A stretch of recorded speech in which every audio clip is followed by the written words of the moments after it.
Welcome to the very first episode of Simplified. It's a concept I came up with where I'm going to take complicated medical problems and I'm going to break it down so that anybody can understand them. In this first episode, I'm going to cover exposure to coronavirus, something that millions of people have heard over the last 10 months. Maybe even you have heard that. The problem is most people have no idea what to do. Well, I'm going to change that.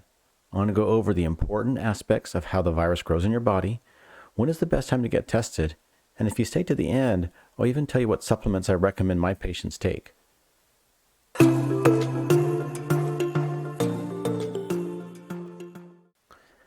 Hi, I'm Dr. Nelson Simmons, and welcome to our YouTube channel, where we love to educate our patients through video.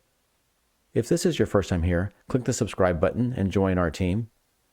If you want to get notified when we post new videos, click the bell icon. Back in May of 2020, JAMA released an article that showed the natural COVID timeline in the human body. We're going to use this as a foundation for this discussion today. I'm going to break it down on my COVID timeline, which I hope makes it easier for you to understand. Let's go ahead and jump in.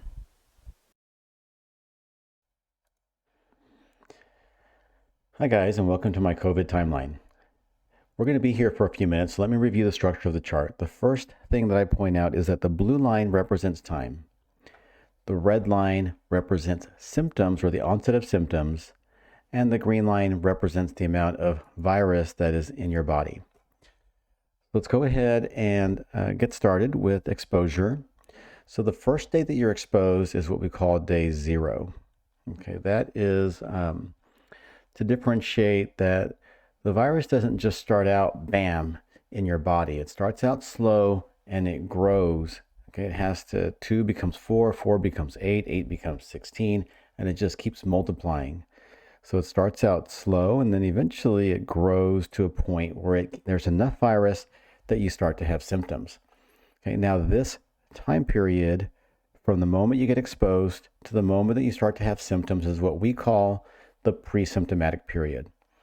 Now, the danger zone here is that people can spread the virus during this window. So they've been exposed, sometimes knowingly and sometimes not knowing, and yet they're spreading the virus because they don't have any symptoms yet. But once they start to have symptoms, if they're severe enough, they'll usually get tested. Now, if you know you've been exposed and you start to have symptoms, you should definitely get tested. Now, for most people, that is going to occur on roughly day 5. Sorry for my messy writing. But if we want to be more inclusive, then between day 4 and day 10 is when 90% of people have symptoms. Okay, so let me say that again. Not everybody has symptoms on day 5. 90% of people will have symptoms between day 4 and day 10. Now, there's something else I want to point out, and that's that there is a group of people that get the virus and never get any symptoms.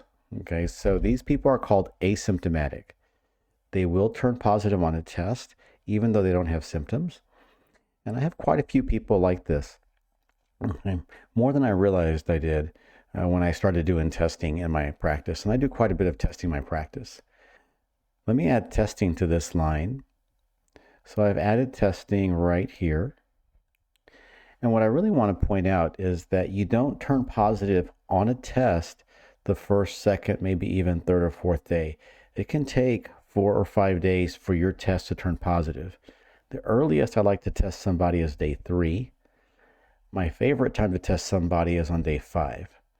Okay, and that's so that I can trust my test. I have more faith in my test if it has been a little longer since the day of exposure. Now, if you're having symptoms, in theory, you should be well above the threshold. So I have a lot more faith in my test if somebody has symptoms. But if somebody's been exposed and they have no symptoms, then I tend to be a little bit more wary of my test, especially if it's early, okay? Especially if it's in those first few days. I oftentimes will advise my patients to consider getting retested 2 or 3 days later if they do decide to test early when they first find out that they've been exposed. So when we look at this chart, what I really try to explain to my patients is, number 1, there is something called a pre-symptomatic period. The second thing is that there is a group of people out there that are called asymptomatic. And the third tip here is that it can take 3 or 4 days, maybe even 5 days or longer, for your test to turn positive. So now that you know how the virus grows in the body and the best time to get tested, I'd like to review the supplements that can help your immune system. Now, these are the recommendations I give my patients, and certainly you should check with your physician prior to adding any supplement or medication to your routine. The first supplement I like my patients to take is vitamin D3. I like most of my patients to take between 2,000 and 5,000 international units on a regular day, but if they find out they've been exposed, I'd like them to increase that to about 10,000 international units per day for a week to 10 days, and then they can drop back down to their normal dose. There's very good correlation between the level of vitamin D in your body and the severity of the disease. The second thing I like my patients to take is zinc.